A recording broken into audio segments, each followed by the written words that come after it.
और पृथ्वी बेडौल और सुनसान पड़ी थी, और गहरे जल के ऊपर अंधियारा था, तथा परमेश्वर का आत्मा जल के ऊपर मंडलाता था। तब परमेश्वर ने कहा, उजियाला हो, तो उजियाला हो गया।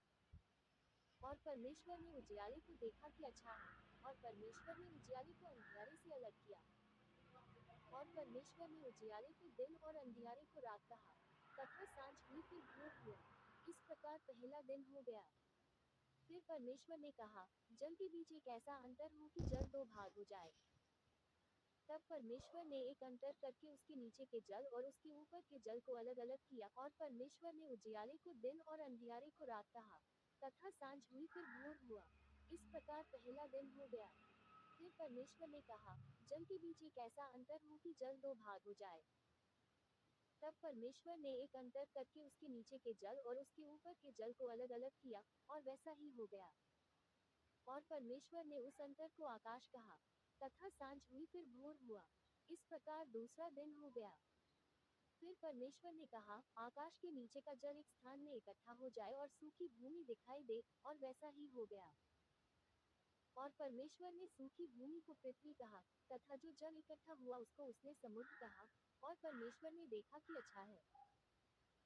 फिर परमेश्वर ने कहा, पृथ्वी से हरी घास तथा बीज वाले छोटे छोटे पेड़ और फलदायी वृक्ष भी, जिनके बीज उन्होंने एक एक की जाति के अनुसार उत्पत्ति पृथ्वी पर उगे, और वैसा ही हो गया। तो पृथ्वी से हरी घास और छोटे छोटे पेड़ जिनमें अपनी अपनी जाति के अनुसार बीज होता है, और फलदायी वृक्ष जिनके बीज एक एक की जाति के अनुसार उन्होंने होते हैं, उगे। और परमेश्वर ने देखा कि अच्छा है। तथा सांझ हुई फिर भोर हुआ। इस प्रकार तीसरा दिन हो गया। फिर परमेश्वर ने कहा, दिन को रात से अलग करने के लिए आकाश के अंतर में ज्योतियां हो, और वे चिन्हों और नियत समयों और दिनों और वर्षों के कारण हो। और वे ज्योतियां आकाश के अंतर में पृथ्वी पर प्रकाश देने वाली भी ठहरी, और वैसा ही हो गया। तब परमेश्वर ने दो बड़ी ज्योतियां बनाई, उनमें से बड़ी ज्योति को दिन पर प्रभुता करने के लिए, और छोटी ज्योति को रात पर प्रभुता करने के लिए बनाया, और तारागण को भी बनाया।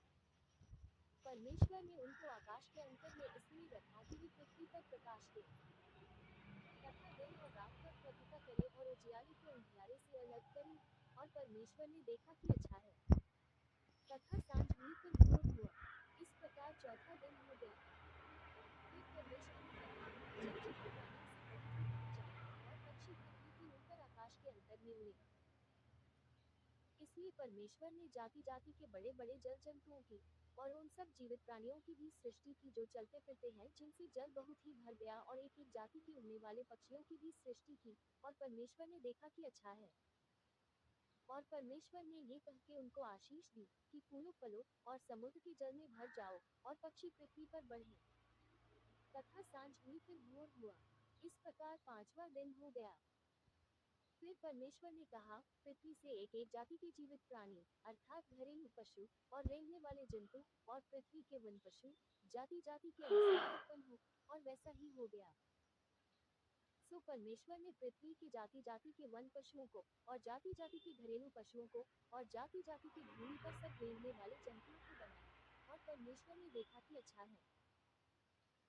फिर परमेश्वर ने कहा, हम मनुष्य को अपने स्वरूप के अनुसार अपनी समानता में बनाएं, और वे समुद्र की मछलियों और आकाश के पक्षियों और घरेलू पशुओं और सारी पृथ्वी पर और सब रेंगने वाले जंतुओं पर जो पृथ्वी पर रेंगते हैं, और परमेश्वर फिर परमेश्वर ने कहा, हम मनुष्य को अपने स्वरूप के अनुसार अपनी समानता में बनाएं, और वे समुद्र की मछलियों और आकाश के पक्षियों और घरेलू पशुओं और सारी पृथ्वी पर और सब रेंगने वाले जंतुओं पर जो पृथ्वी पर रेंगते हैं, अधिकार रखें। तब परमेश्वर ने मनुष्य को अपने स्वरूप के अनुसार उत्पन्न किया। अपने ही स्वरूप के अनुसार परमेश्वर ने उसको उत्पन्न किया, नर और नारी करके उसने मनुष्यों की सृष्टि की। और परमेश्वर ने उनको आशीष दी, और उनसे कहा, फूलो फलो और पृथ्वी में भर